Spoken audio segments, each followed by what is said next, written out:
Hi, everyone. My name is Dan Quaglian. Thought we'd get started at 11 o'clock. So I work at Zebra Technologies. I'm going to talk through the enterprise mobility and some of the security enhancements that we can all focus on. So I titled the talk Here Be Dragons, and we're not going to talk about Toothless or Hiccup. Sadly, you still have to wait until April to hear more about Game of Thrones and my favorite dragon, Smaug, from the 80s comic or cartoon version of The Hobbit. We're not talking about that either. So what we are going to talk about is the practice on medieval maps. They used to put dragons and sea creatures on there to designate if there was something unknown or dangerous, to warn people about it. And unfortunately, that's where we're at in the enterprise software landscape because there's been so many changes going through recently, and unfortunately, businesses are very slow to catch up. And so we're going to kind of walk through a little bit of what some of the issues are today, and then we're going to talk about how Android as a platform is working to address these, and then we're going to talk about how you as application developers can add in some more enhancements into your applications to help these enterprises and add more security to this landscape. So a little bit of background on Zebra, who I work for. So we are a company that makes enterprise devices for businesses. So right now, 95% of the Fortune 500 are using our products. We have Android devices. We focus on helping businesses get more visibility into what they do. We do that through barcodes, RFID, other sensors. And an example would be at your Target store, every employee has one of our Android devices. They use that to check inventory, to help with checkout, and to help employees. Every package you get received to your door has one of our labels on it, was processed in a facility to identify and route where it needs to go. And in a hospital, if you go there, you're going to get a barcode on a wristband so that those nurses can go by and check you, make sure you're the right patient, they're giving you the right medication. So that's the space that we're in. So we are talking about enterprise mobility. This is not anything new. So Zebra, we have been in this space. So we first made a barcode scanner in 1980, made a barcode printer in 82. We first made a mobile computer, the predecessors to our smartphones back in the mid-90s. We had wearables back then. So this stuff has been in the market for a long time. The difference is the landscape back then was very different. So you had Palm OS, you'd have a Windows mobile device, and the reality of how things were deployed and maintained is completely different from the way things are going now. So the view for really the last several decades was, when I started out working at Zebra about 12 years ago, we'd build an application, we'd work with a customer, we'd get that deployed to them in a mobile device, and the idea was that there was a golden image. We'd deploy this thing once, and it was just going to sit there and run indefinitely, essentially. So when I go and talk to some of those customers that I first worked with 10 years ago, in many cases, they still have the same devices, they have the same applications, they've made no updates to these. And a lot of that is just because the whole operating system landscape and the approach to software was very different from it is now. But another side of that is that when you have a major corporation, whenever they have to touch their software and make changes to it, they put their operations at risk. If there's an issue, production can go down. That can cost them millions of dollars. So they want to decrease that risk and try to keep that at a minimum. And the reality in the space where Zebra plays is that since 2010, really for 2010 to 2016, there are over 15 million devices deployed with a Windows system that was really built and last touched in 2006. So you imagine that, you have all these old devices, and now all these companies are really starting to make this investment. They're realizing they can't keep with something on a very old platform. Everyone's shifting to what we all use in our everyday life with Android, iOS, and other platforms. On that other side, we all know the reality of Android, right? There's over 2.3 billion active devices. We're all tied in with Google Play. We all have automatic updates. We're updating things constantly. As app developers, you're updating your apps frequently with the assumption in most cases that people are just getting the latest version. You have the latest OS, you have the latest version of the application. Unfortunately, when you kind of counter this against the enterprise, that's where we have some of the issues, that's not always the reality. So last year, a study showed that there are still over 1 billion Android devices that are out there that are no longer receiving updates. So ultimately, when we talk about the dragons, the unknown, the issues that people are running into, this is that issue. So you have these businesses that don't have the infrastructure in place to be regularly updating their applications, updating their operating systems.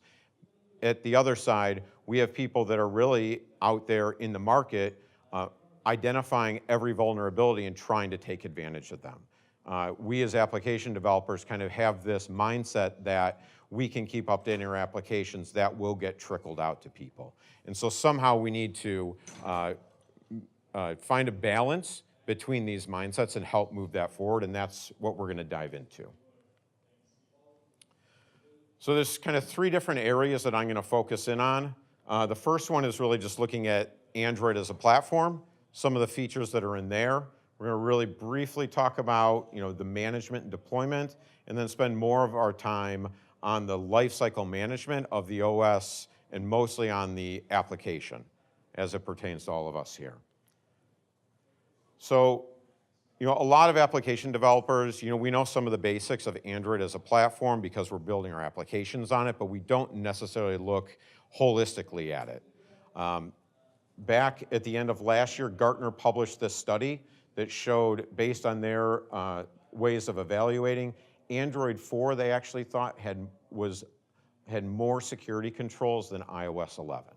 So Android really is a front runner in terms of how they're looking at managing the platform, how they're looking at adding new security enhancements, and even looking at the corporate managed security.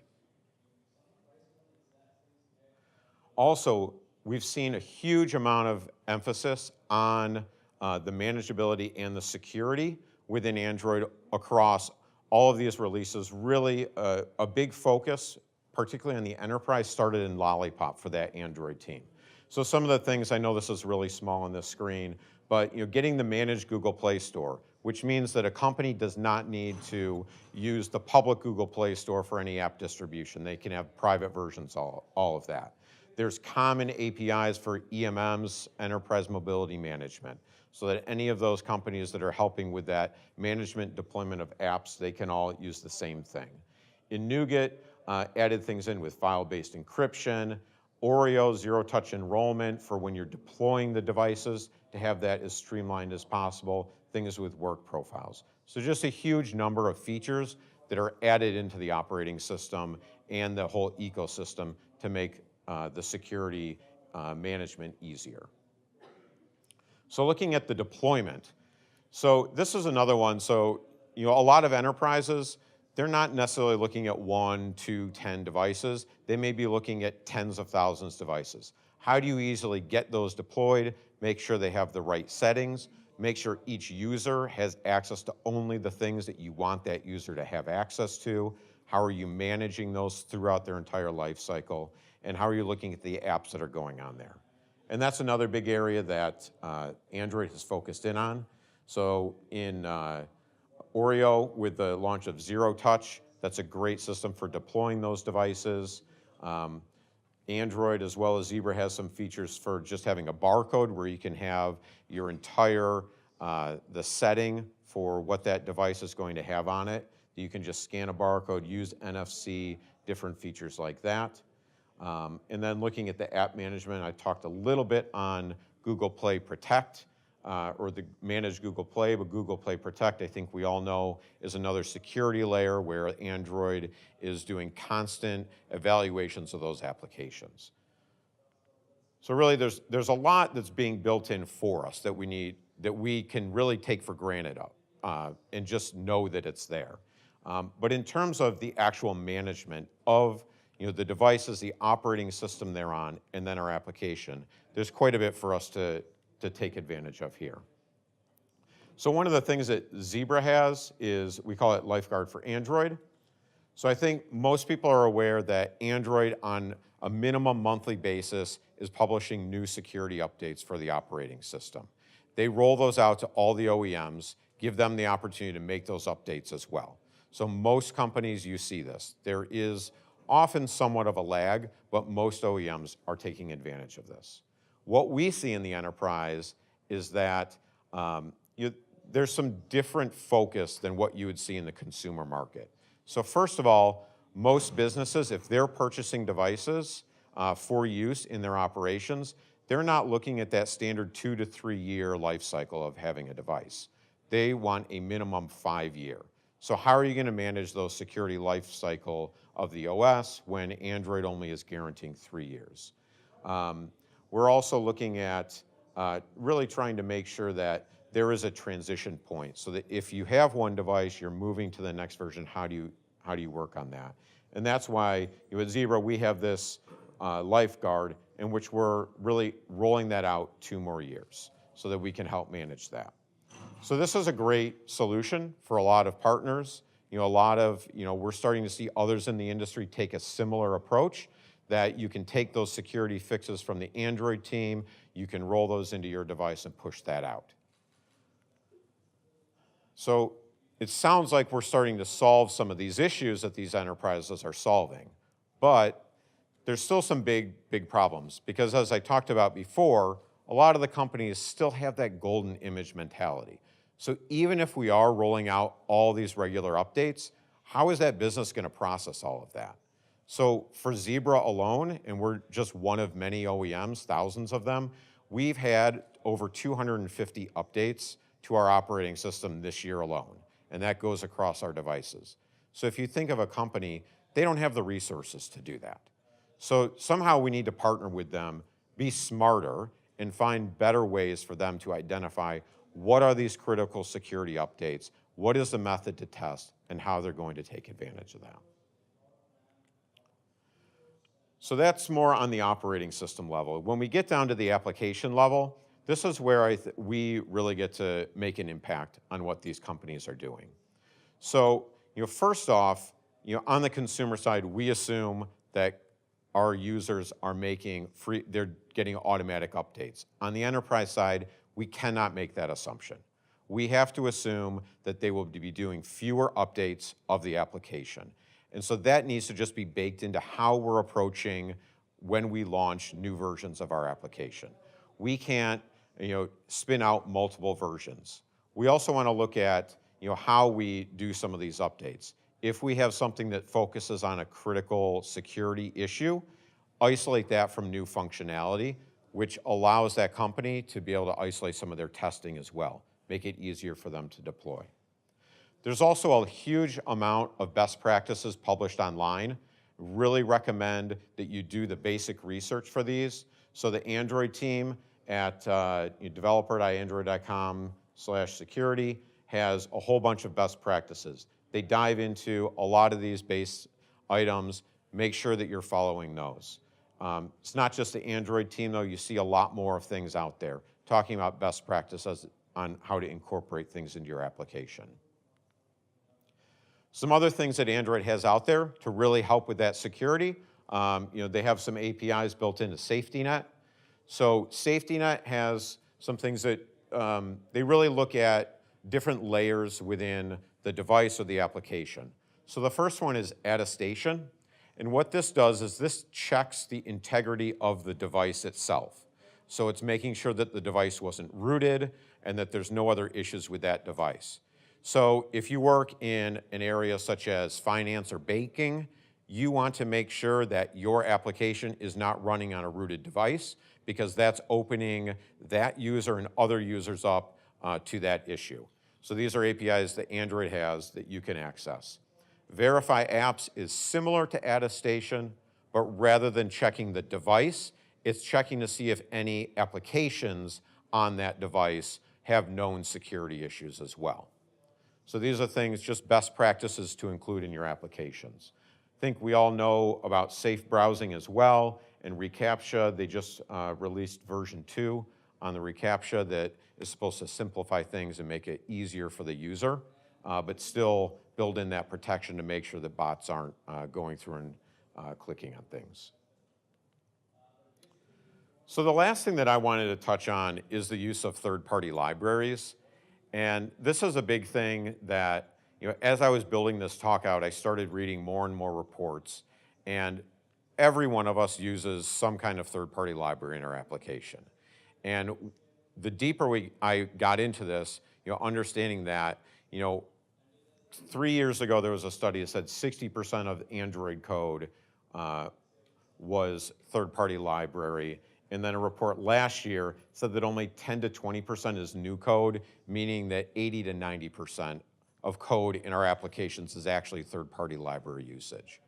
So when we look at that, there are so many dependencies that we're building into our application. So even if you in your app, in the code you're writing, have the greatest security, you're following all the best practices, you could be inadvertently opening up Pandora's box by pulling in some other libraries that are not updated and not refreshed as often. So we're going to dive through some of this, a couple studies that I looked at, just to make sure you are all aware of some of the issues and the reality of where we're at, and then some best practices in your usage of third-party libraries, and if you're a library developer, some best practices in how you're putting those together. So the first study, this one is not specific to Android. It was more an open source study conducted by Black Duck earlier this year. They analyzed over 1,100 applications to see what was, how open source libraries were used, and saw that, huge number, 257 open source components were found in each application. Sadly, nearly 80% of those code bases contained at least one security vulnerability. And the number of vulnerabilities per code base is also very high. And even more unfortunate is that more than half of those vulnerabilities are critical issues. And when we start looking at how sloppy things are, some of the really well-publicized vulnerabilities like Heartbleed were even still found, and I know Heartbleed was published in 2014. So that's now a 4-year-old vulnerability that people still have availability to. And I think we all know in IoT, one of the number one concern that businesses have around IoT is with security. And unfortunately, a lot of the apps that are out there are living up to that negative reputation. So, one of the nice things that Android does for us is they actually have identified a certain number. When I put this together back in June, it was 27 vulnerabilities.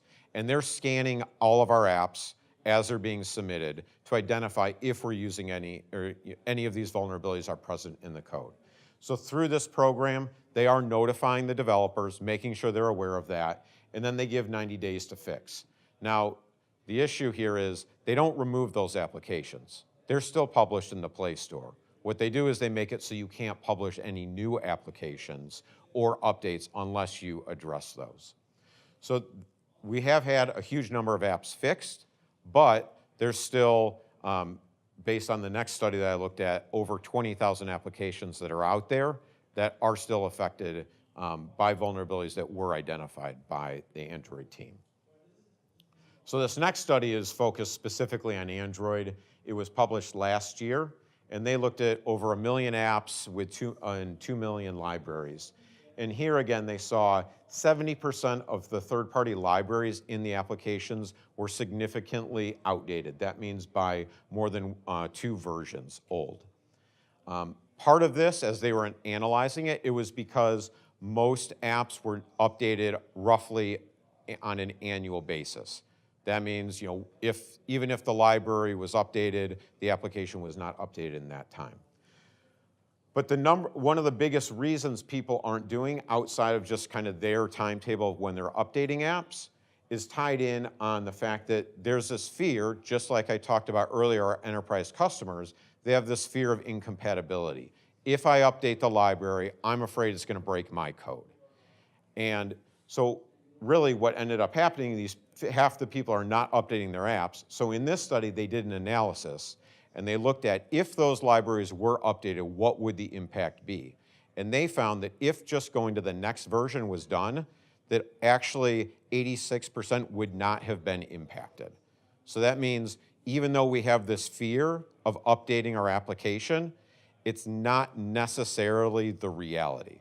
And so by holding off, we're introducing vulnerabilities because we're concerned about the impact of the app, but in most cases, there was not an actual impact that would have happened to that application. So really, when we look at this, I think some best practices that we can look at in terms of usage of the third-party libraries is make sure you know what you're putting in your code. And the partner community that I work with at Zebra, we have over 2,500 partners. And when we talk with them, a lot of the best practices they have, they don't look at the newest library that's come out. As exciting as it might be, they need to look at what's the longevity of that. Is it something that they know will be in the market for a while? Because their application will be deployed for a long time at their customers. And if it's something brand new, it's going to have to keep going through iterations. It may kind of die out and not have that support over that whole life cycle that their customers are going to have. So be shrewd in the libraries that you are using. We also just look at the history of these libraries. Are they frequently making updates? When there are things in the market being announced, are they responding to them? Do you see them making just security updates? And then how is the documentation on that?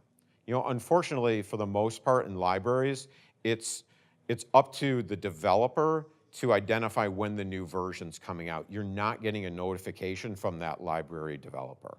And so you need to be on top of that and making sure you're monitoring. It's also best to, when you're building your app, I think I mentioned this before, but make sure you're doing updates that are just targeted on the security update. And that's when you look at that end user customer, they want to have that confidence as well, that when you make an update, you're not going to be bringing their system down. If you limit what you're doing to a security issue that they know they need to address, then they can have more confidence in what you're rolling out to them. And then lastly, we talked about many of these companies don't have that process in place to be doing frequent updates. So when you are first working with those end user customers, talk about what their process is. What is their expectation on how often they're going to be doing updates? Work with them to make sure that they have something so that when these security vulnerabilities come through, you know that you can work together to get those updates deployed. And that's something that having those conversations up front can really make a big difference. Once you're deployed, it's often too late, and any of that budget that they would have had to be able to allocate towards resourcing and management of that are already gone. And then lastly, so kind of best practices if you are developing your own library. So kind of building off some of those things, when you are the application developer using those libraries, we need to make sure when we build a library that we are regularly updating and sustaining that. So that's kind of a promise we make to people when we put it out, open sourcing and out in the market, that we will be regularly making updates to that. We want to make sure that our security patches are separated from new functionality. I think most of us don't like to do that. It's easier to group everything together. It reduces our testing cycles, but it really does have an impact out in the market. And then I think, I have things here under documentation and versioning, but I think a lot of this is promotion. So you can have your README, you can have the updates, but you really want to make sure that people can find that you have made an update, that they can easily identify what the new features are, what the changes are, so that they can roll those out. So just doing everything that's in your power to make sure they can see all this. And if you are doing bug fixes and for security vulnerabilities, every security vulnerability has a CVE documented towards it. Make sure you call those out so that people know that you're aware of the vulnerability, you're addressing it, and you're fixing that.